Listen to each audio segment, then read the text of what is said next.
అడవిలో దొరికాడా? అవును. ఒక వేలు కత్తిరించారు. అవును. తీసుకొచ్చి విద్యాభ్యాసం చేశారు. అవునండి. యుక్త వయసుకొచ్చిన చంద్రహాసునికి చందనావతిలో పట్టాభిషేకం చేశారా? అవును. దాని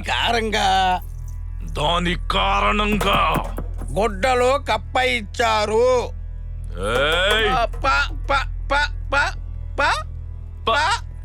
ఒక్కటిస్తే పట్టద కప్పం. పట్టుకో కప్ప.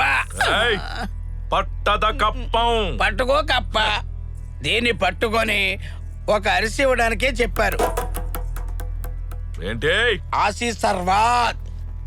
ఓ, ఆశీర్వాదం ఇవ్వమని చెప్పారా? అవునండి. అవునండి. ఎక్కడ ఆశీర్వాదం? ఏంటి నువ్వు చెప్పేది?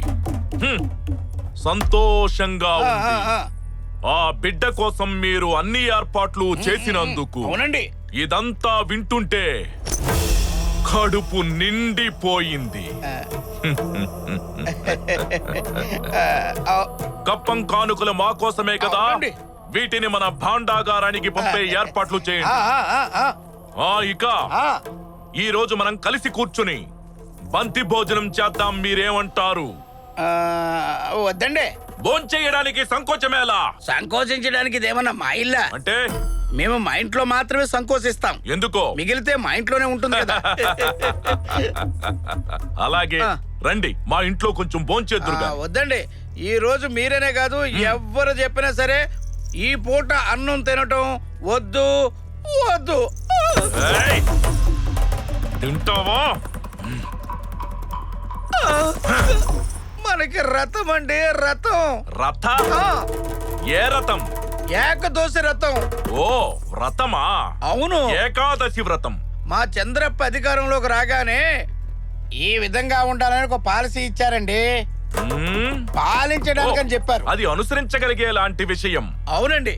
దాన్ని ఎలా చేయాలో మా రాజుగారు చేసి చూపించారండి. ఎలాగా? ఈ రోజు మీ దినం. ఎవరి దినం? ఈ రోజు తిథి ఏకదోశ. ఏకాదశి. నిన్న రశ్మి. నిన్న దశమి. రేపు దోశ. ద్వాదశి. అవునండి. రసమి నాడు ఒంటి పూట. దశమి నాడు ఒంటి పూట భోజనం. ఏకదోశ రోజు మీరు రారా? వచ్చి చావమంటావా ఏంటి? నిర్హార. నిరాహార. దేని ముట్టుకోవడానికైతే లేదు. ఏమియును తినకూడదా? అవును. కావాలి అని అనుకుంటే ఇంతే ఇంత. ఏంటది? తులసి నీళ్లు. తులసి తీర్థం.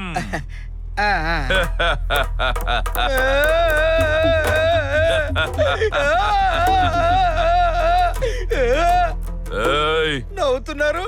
నాకు నవ్వే స్వాతంత్రం కూడా లేదా? కదండి. నవ్వినప్పుడు మీ మొహం చూస్తే కనుక చచ్చిన సింహం లాగా. నీకు బతికున్న సింహం ఎలా ఉంటుందో తెలియదా? ఇంతవరకు నేను బతికున్న సింహాన్ని చూడలేదుగా. ఏకాదశి వ్రత కారణం వలన మీరు మాతో కలిసి భోజనం చెయ్యడం లేదు. వేరే కారణాలు ఏమి లేవండి. మా పట్ల ద్వేషం ఉన్నందువల్ల కాదు. లేవండి. సంతోషంగా ఉంది. ఇదంతా విన్న తరువాత మాకు కూడా చందనావతికి రావాలి రావాలి అని అనిపిస్తూ ఉంది. ఎంత సాధించిందో చూస్తారుగా. అంటే ఎంత అభివృద్ధి సాధించిందో తెలుసుకుంటారు. అభివృద్ధి? అవునండి. నేను చూడడానికి వస్తాను. ఈ రోజు ఇక్కడే ఉండి భోజనం చేసి రేపు బయలుదేరుతాం. అలాగే మీ ఆజ్ఞ. చేసిన కృత్యము అడవి చేరెను శిశువు రాజైన బాలుడు.